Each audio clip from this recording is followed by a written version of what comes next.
Hi అండి, ఉగాది పండగ శుభాకాంక్షలు. మేమైతే ఉగాది ముగ్గుతో స్టార్ట్ చేసాము. మా వాళ్ళైతే తీగదారు పువ్వులతో పందిరి కడుతున్నారు. పందిరి కర్రలతో కడితే లేట్ అవుతుందనేసి మేమైతే కూలర్ స్టాండ్కి ఇలా ప్లాన్ చేసుకున్నాము. కూలర్ స్టాండ్కి అవన్నీ కడితే అది పందిరికి షార్ట్ కట్ అన్నమాట.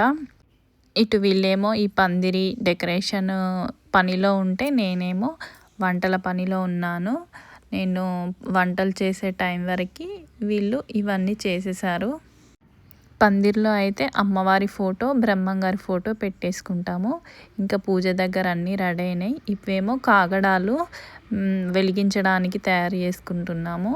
ఇంకా విస్తార్లు కుట్టేసుకుంటున్నాము ప్రసాదం అన్నీ పెట్టడానికి. ఇవేమో మర్రి ఆకుల విస్తార్లు అన్నమాట. మర్రి ఆకుల విస్తార్లు మాత్రమే ఉగాదికి వాడతాం మేము. ఉగాది అంటే ఫుల్ పని ఉంటుంది. ఆయన ఒక పందిరేసి మంచిగా రెస్ట్ తీసుకున్నారు. ఇంకా నేను మిగిలిన పనులన్నీ మెల్లిమెల్లిగా చేసుకుంటూ వచ్చాను. ఇంకొక జోక్ ఏంటంటే మా ఆయనకి ఇస్తారు కుట్టడం రాదంట.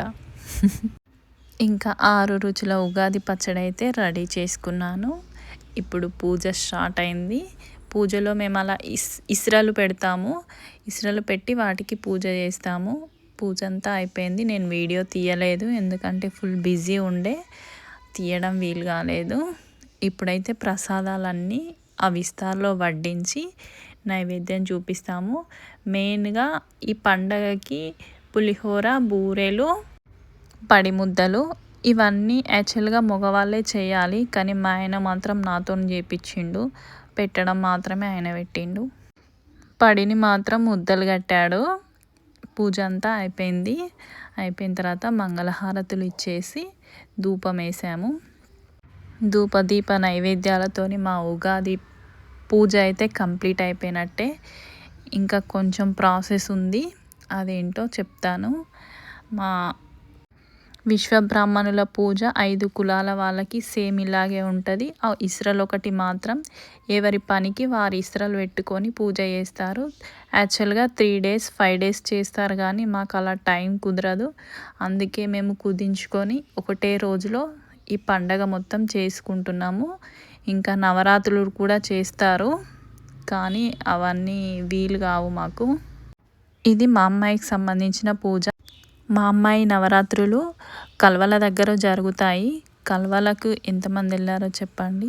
మేమైతే సరిబేసి కూడా పడతాము. అంటే మన జాతకం ఎలా ఉంటుందో ఈ సంవత్సరం తెలుసుకోవడానికి మా ఇంట్లో వాళ్ళందరికీ, ఇంకా మా బంధువులకి, మా దేవుళ్ళకి అందరికీ ఇలా సరిబేసి పడతాము. ఇంకా పూజ అయితే కంప్లీట్ అయిపోయినట్టే. మళ్ళీ ఒకసారి ధూపం వేసాము. పూజ అంతా అయిపోయిన తర్వాత ఒక 5 minutes అలా రెస్ట్ తీసుకొని ఇంకా దేవుణ్ణి అయితే ఎత్తుకున్నాము.